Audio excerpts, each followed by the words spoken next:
evening and welcome to this edition of the Evening News for today, Saturday, March 19, 2022. I am Jemima Holmes. Thank you for joining us. In the headlines tonight, 2 killed in quarantine hit and run, 12-year-old drowns at Blackbush Polder. PHAGWAH 2022, a true One Guyana concept, says RAMSON. Stakeholders can now register local content grievances with Secretariat. Fishermen robbed at West Bank Demerara KOKER, and BERBICE River businessman chopped, family beaten by bandits. Now for the news in detail. We begin tonight's newscast by telling you that a man and a woman were on Friday evening killed in a hit-and-run accident on the Upper Quarantine Public Road in Berbice. Our Berbice correspondent Andrew Carmichael joins us with the details.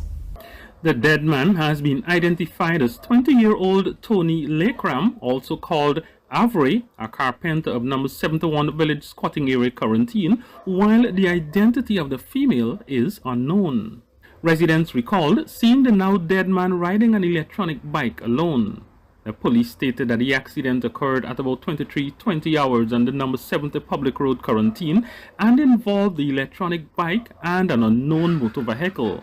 Preliminary investigations revealed that a vehicle was speeding along the roadway when it collided with the duo and continued on its journey. As a result, the duo sustained injuries about their bodies and was picked up in an unconscious state and taken to the Skeldon Hospital, where they were both pronounced dead on arrival. Nevertheless, at the scene of the accident on Saturday morning, there was no debris, which suggests that an accident had occurred. However, the dead man's father recalled seeing the bodies at the hospital after he rushed there upon receiving the news. So when I go there, and then in the minute, I'm carried down already hospital. So when we go to the hospital, we see the man laid on one bench thing like this. But he been down there already when we go there.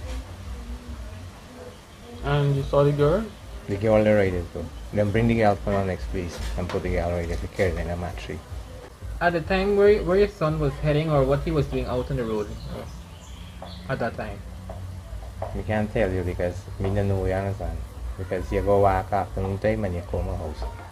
Meanwhile, there are reports which suggest that a second vehicle may have been involved in the accident. I just heard a little, like a car accident, something big like, and what I didn't get up was my mom who get up after that. What she told you? She told me that there's somebody on the road and then there's a guy wearing a white shirt in the corner. And then she told me a next car came and hit the girl again and drive fast. He didn't stop. He did stop a little, but he didn't pull in the car and just drive past.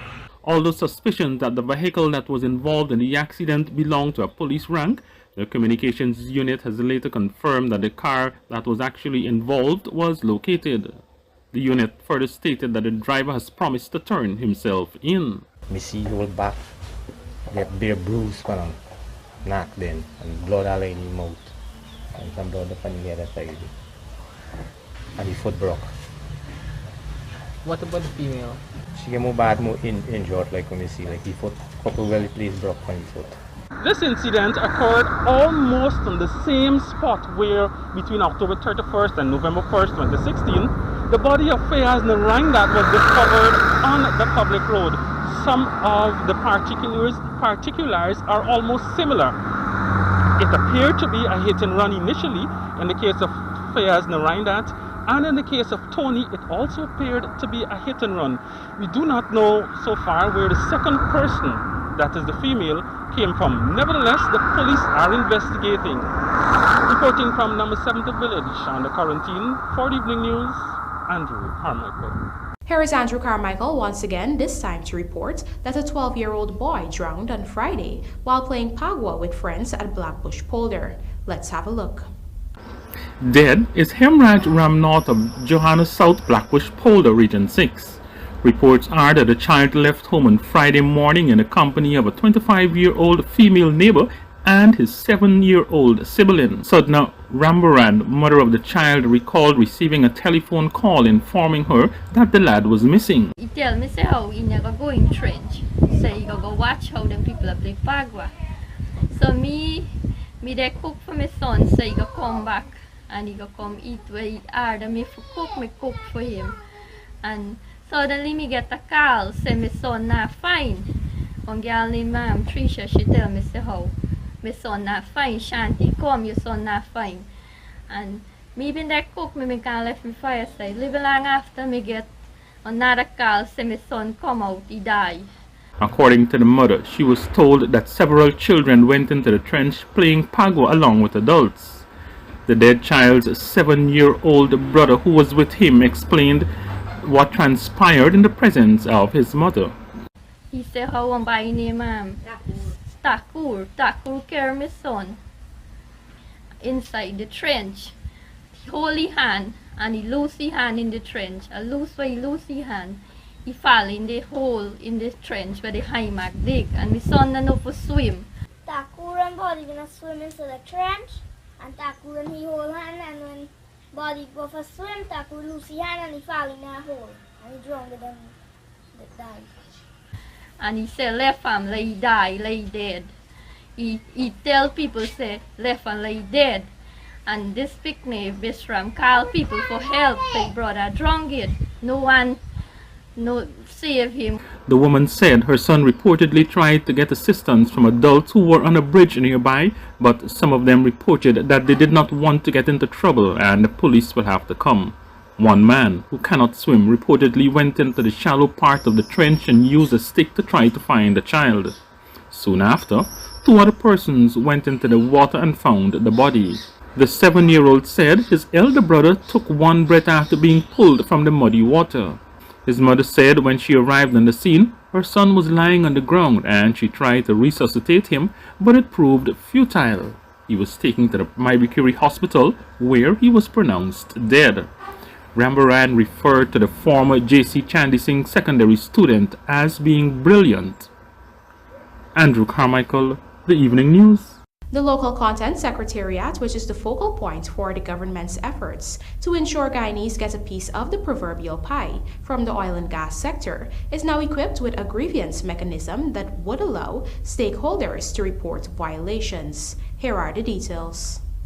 The Secretariat, which was set up last month, now has in place a grievance form online that allows persons to register their concerns. According to the form, the aim of this initiative is to allow the Secretariat to conduct its own investigations and interventions. It allows persons to document their grievances, identify perpetrators, and even state what actions they would like to take on their behalf. These grievance forms can be accessed on the Natural Resources Ministry website. Concerns have previously been raised by unions about the treatment of locals in the oil and gas sector. One such union, GAWU, had even met with the Minister of Home Affairs, Robson Ben, in January, where these concerns were brought to his attention. The Local Content Secretariat allows locals to register their businesses and their individual skill sets. This is so there is a ready-made pool of skills and services to draw from when opportunities become available in the sector. There are 2 portals. One register deals with supply or registration and the other deals with employment registration. Jarrell Bryan, The Evening News. 5 fishermen were robbed in the wee hours of today by 2 armed men at the Good Fortune KOKER, West Bank, Demerara. The perpetrators, whom the police say are known, were armed with a gun and a knife. Reports are that the fishermen aged 61, 59, 55, 47 and 44 were uploading their boat at the KOKER when the 2 perpetrators approached, held up the fishermen and forced them to hand over some $303,000 in cash besides 2 cellular phones. The matter was reported and police are conducting investigations. Coming up on the other side of the break, PHAGWAH 2022, a true One Guyana concept, says RAMSON. BERBICE River businessman chopped, family beaten during robbery. Please stay tuned.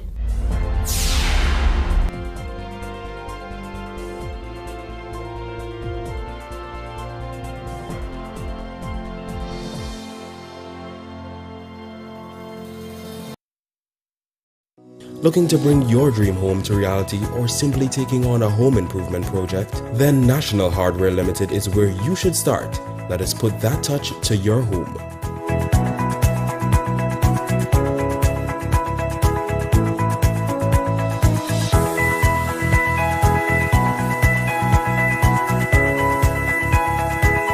Choose from over 1,000 Berger Paint original hues for any surface.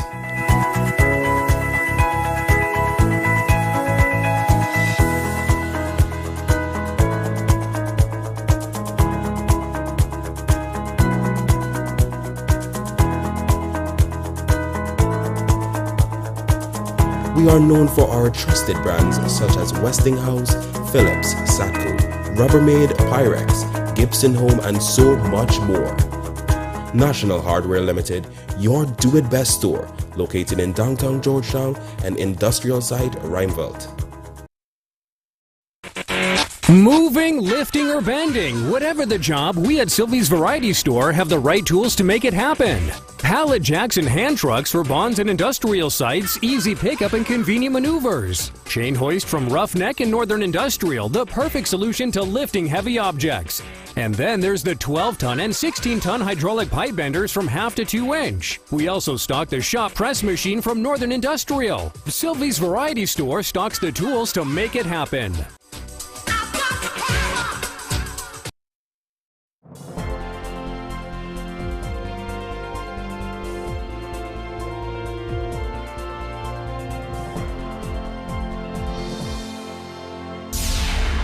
Welcome back. You're watching the evening news. After 2 years of lockdown due to the COVID-19 pandemic, Guyanese turned up in their thousands to be part of holy celebrations at various events across Guyana on Friday. At the Guyana National Stadium Providence, East Bank Demerara, scores of people from all walks of life gathered and smudged each other with water and colored powder. Rupasina reports. Minister of Culture Charles Ramson Jr. dubbed the scene on Friday as a historic one since it promotes the One Guyana concept that President Dr. Irfan Ali has been pushing. In an interview with the Evening News, he stated that the concept is one that is important to government, especially the president, whose aim behind the initiative is to bring the country together. And we know how beautiful Guyana is, especially in relation to the combination of the diversity of our cultures, and it has to be celebrated. But it's truly remarkable and unique when it's celebrated together, and that's why this One Guyana concept is so important to who we are as a people. So it's very important that we balance the interests of everyone, but at the same time we can't bury our heads in the sand. Look, critics are always going to be there, but we're not ignoring them. We're not going to dismiss it. But governments have to make decisions for us to be able to live our lives. The minister reiterated that Guyanese are stronger together. He noted that coming out of the COVID-19 pandemic, it was evident that as a people, relying on each other was important. You know, we are stronger together, and that, you know, that's a slogan that's become really important to us, especially now. You know, coming out of COVID, when we knew what the possibilities were in relation to a pandemic, we knew that we needed to rely on each other. What more of a message that we can get coming out of that, knowing that we survived. Everyone here survived. It means that we survived because we relied on each other. It's a very powerful message that remains for Guyana and the rest of the world.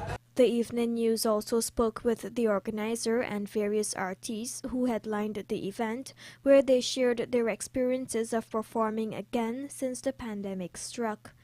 Lots of coordination from the ministry's team to bring back an event of this magnitude. The president calls for cultural harmony, the minister echoes it, and he tasked us to do that. And we are all excited after 2 years and change to be back at the stadium. The crowd is building up. It's a great feeling. This is what we want, One Guyana. But the COVID came and stopped it. But it's all part of life. It's just we have to play safely. You know, still be confident and conscious of what is going on. I am very happy and proud because today is a day where it doesn't matter what race, what religion. Look at it. It's a cross-section of Guyana. And when we all have the powder and abrac and a beer on, you can't tell who is Indian, who Portuguese, who black. You cannot tell. We all become one Guyana. As you can see, I love my country. I love my roots. I love my culture. I love my foundation, my heritage. And that's why we are here today, to celebrate what's ours, One Guyana. Everything I tried to do, never could enough for you. Nothing I please you, nothing at all. I really want to take my love. You can take me for nothing, nothing. Oh, let's sing the next part. Sing.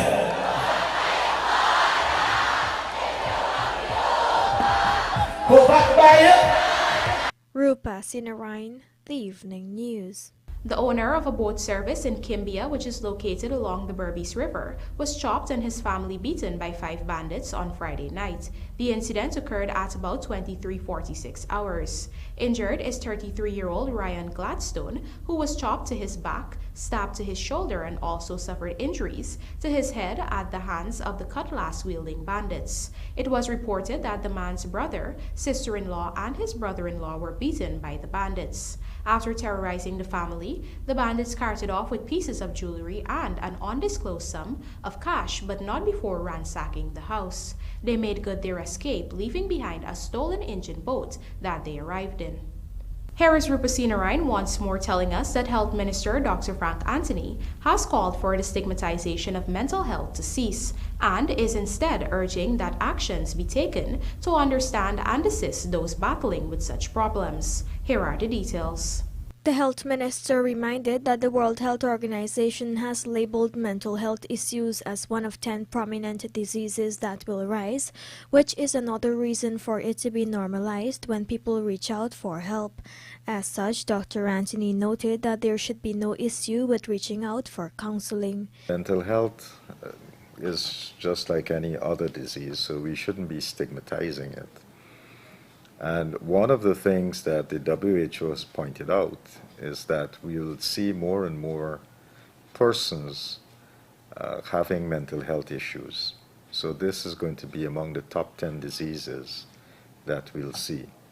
So we shouldn't be stigmatizing it. What we should understand is how to be able to diagnose it early, to recognize the signs and symptoms of this, the various types of diseases, and to get people early into treatment.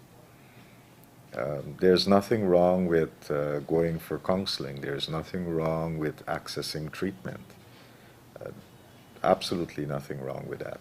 According to him, an effective way of dispelling the ignorance that surround the mental health issues is to have more education. Government is currently working on a suicide prevention bill and a mental health bill, which the health minister said should significantly change the landscape in which such matters are dealt with. Whatever these myths are that somehow if you go to get treatment, you would be stigmatized, we have to dispel that. If you break a finger, you would go to the hospital. You don't think about stigmatization because of that. You know, you need care, so you go and you get your care. And we should think about mental health illness in the same way. I think one of the ways that we can dispel some of the ignorance that surround mental health issues is to have more education. Through the mental health unit and other avenues, the ministry has been able to provide information and other guidance on mental health issues. Rupa Sinarayan, The Evening News. Ranks of the Customs Anti-Narcotics Unit intercepted 2 envelopes with a quantity of cocaine at the Guyana Post Office Corporation. According to KANU, the discovery was made on Thursday. The narcotic found was weighed and amounted to 76 grams. Both envelopes had a London, United Kingdom address. KANU said investigations are ongoing. Only a few months ago, KANU agents had also similarly unearthed 647.6 grams of cocaine in 5 yellow envelopes at the GPOC. We will now take a look at the bridge reports. Sademoara Harbor Bridge will be closed to traffic on Sunday, March 20, 2022 at 4 hours for a period of 1.5 hours. Meanwhile, the BERBICE River Bridge is expected to be closed at 5 hours 35 on Sunday, March 20, 2022, also for a period of 1.5 hours. West Indies inching closer to England's total after Brathwaite's marathon. This and more coming up in the Sportcast, sponsored by Macorp.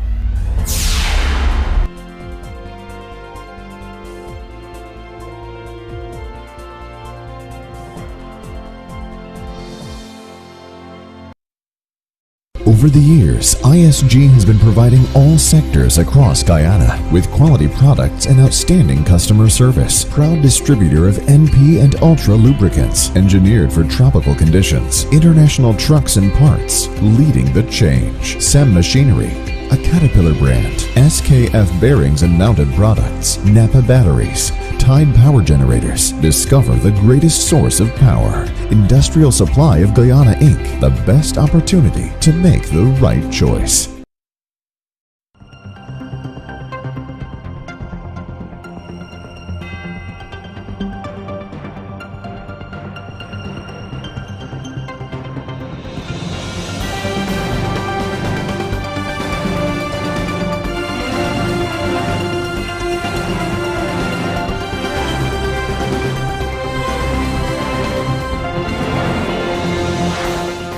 Welcome back to the evening news. We'll now shift our attention to some sport news.